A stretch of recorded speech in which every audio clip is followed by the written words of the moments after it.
Cuma Tak juga, Ustaz. anjing-anjing ni isyaratnya benda sihir lah. Ada mimpi air tak? Mimpi air Tak lemas. ada mimpi air. Tak. Mimpi banjir ada baru-baru ni, Ustaz, dalam Banjir hanyut air tak? Puan hanyut? tak nampak laut. Banjir tu saja yang saya nampak. Banjir. Dan lagi jiran sebelah saya dah lama meninggalkan, Ustaz. So saya selalu mimpi yang orang tu ketuk saya punya rumah, cakap dia mau minta tolong. Jiran? Jiran, tapi dia dah lama meninggal. Dia meninggal sebab apa? Dia sakit lah. So, saya heran kenapa kenapa dia minta tolong, sedangkan kami tak pernah cakap sama orang tu. Lagipun dia lelaki kan.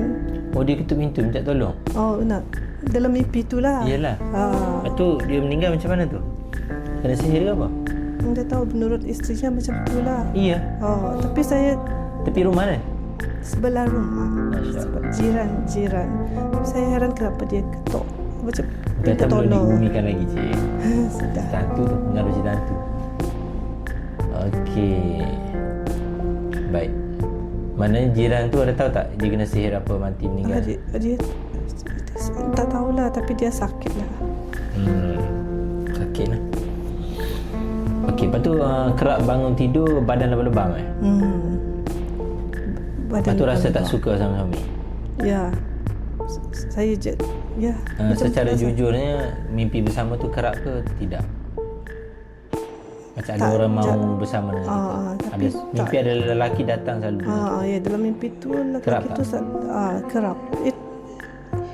Tak ingatlah, tapi tak kerap.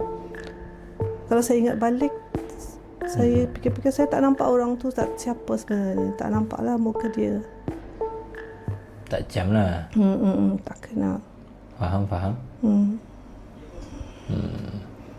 Kalau macam tu, dia macam simptom, nak kata jin asyik pun ada. Simptom jin pecinta, jin ishqaq. Yang kedua, masa dia mimpi anjing tu juga simptom disihir. Pernah jumpa barang-barang pelik tak di rumah, dalam rumah? Tak pernah Tak pernah. Depan rumah ada pasir ke, ada tanah ke? Pasti lah, Ustaz. Dalam rumah masuk ular ke, tak ada Kucing mati depan pintu sekali? 2 kali. 2 kali mati? Amboi. Tu kucing siapa punya? Kucing orang. Mati depan rumah? Depan pintu rumah. Iya. Tak tahu sebab apa? Tak tahu. Kecil manis kot.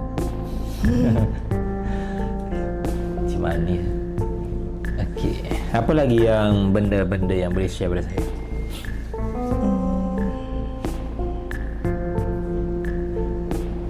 Yang saya tak tahu? Tak ada lah, Ustaz. Itu je lah. Itu saja. Suami ada kerap mimpi apa?